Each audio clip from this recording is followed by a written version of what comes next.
595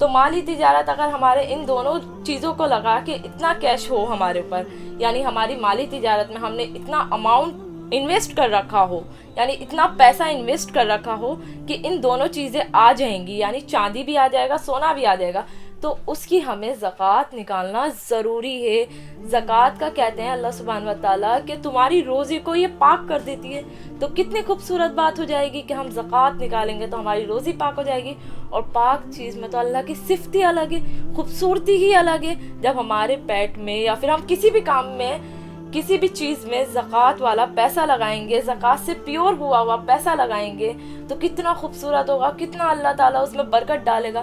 اللہ کہتا ہے تم زکوٰۃ دو، میں تمہیں برکت دوں گا۔ اللہ سبحانہ و تعالیٰ کے نبی کریم کی حدیث ہے، ہمارے نبی صلی اللہ علیہ وسلم کی حدیث ہے کہ جب تم زکوٰۃ یا صدقہ کرو یا فطرہ کرو تو تم بنا گنے کرو، اللہ تعالیٰ تمہارے ساتھ بھی ویسا ہی معاملہ کرے گا۔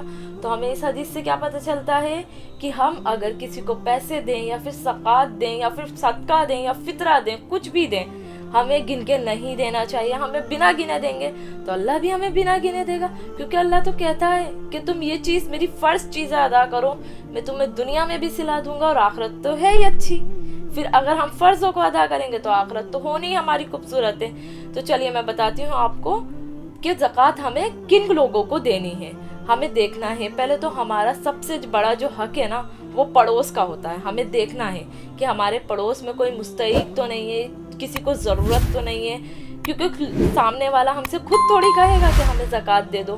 شرمندگی سی بھی ہوتی ہے اور تھوڑی ہیزیٹیشنس بھی ہوتی ہے انسان کو کہ زکوٰۃ نہیں لینی ہمیں، اور پھر انا کا مسئلہ بھی ہوتا ہے، تو سامنے والا آپ سے خود نہیں کہے گا۔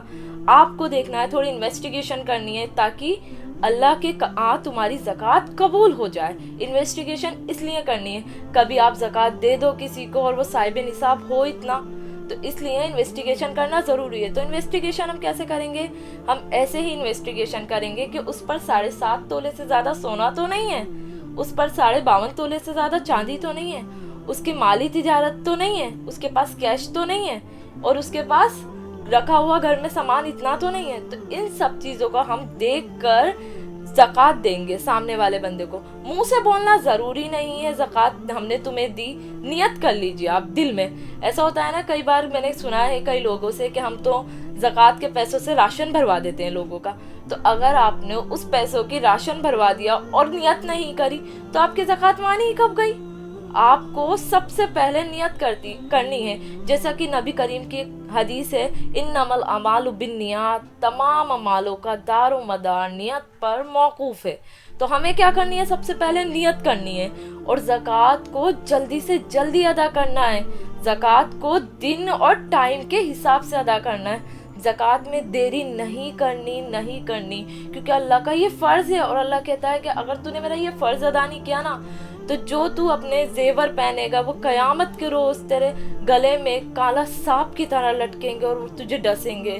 تو میرے بھائیوں اور بہنوں، آپ سوچ سکتے ہیں کہ ہم کتنے زیور پہنتے ہیں، ہمیں پتہ ہوتا ہے کہ ہمیں زکوٰۃ دینی ہے مگر ہم لیٹ کر دیتے ہیں، اور ہم کنجوسی کرتے ہیں۔ سب سے مین تو زکوٰۃ دینے میں ہم لوگ کنجوسی کرتے ہیں، ہم سوچتے ہیں کہ پچھلے سال والا سونے کا ریٹ لگا لیں یا 2 سال پہلے والا سونے کا ریٹ لگا لیں جس میں ہم نے سونا لیا تھا۔ نہیں، ایسا بالکل نہیں کرنا ہے، سونے کا وہی ریٹ لگانا ہے جس سال آپ زکوٰۃ دیں گے اسی سال آپ کو سونے کا ریٹ لگانا ہے اور اسی کے حساب سے زکوٰۃ دینی ہے۔ ہو سکے تو تھوڑی سی زیادہ دے دیجئے، اس سے کوئی آپ کی کمی تھوڑی آ جائے گی۔ اللہ کہتا ہے تم میری طرف خرچ تو کر، تو میرے بندے کو تو سمجھ۔ اللہ نے کتنا خوبصورت یہ وہ بنایا ہے، فرض بنا دیا اللہ تعالیٰ نے کہ جو مالدار ہیں وہ غریبوں کو سمجھیں گے، اور اس سے صلح رحمی بھی بنے گی، آپس میں بھائی چارہ بھی رہے گا۔ تو کتنا خوبصورت مسئلہ ہے یہ اسلام کا، مجھے تو بہت اچھا لگتا ہے، آپ لوگوں کو بھی آئی ہوپ اچھا لگتا ہوگا۔ تو میری تو کوشش یہی رہے گی کہ آپ لوگ اور میں کھل کر خلوص کے ساتھ اچھی نیت کے ساتھ زکوٰۃ دیں، اور آپ لوگ بھی اچھی نیت کے ساتھ زکوٰۃ دیجئے۔ تو اسی کے ساتھ ملتی ہوں میں نیکسٹ ویڈیو میں۔ محنت میری، رحمت میرا اللہ کی۔ السلام علیکم۔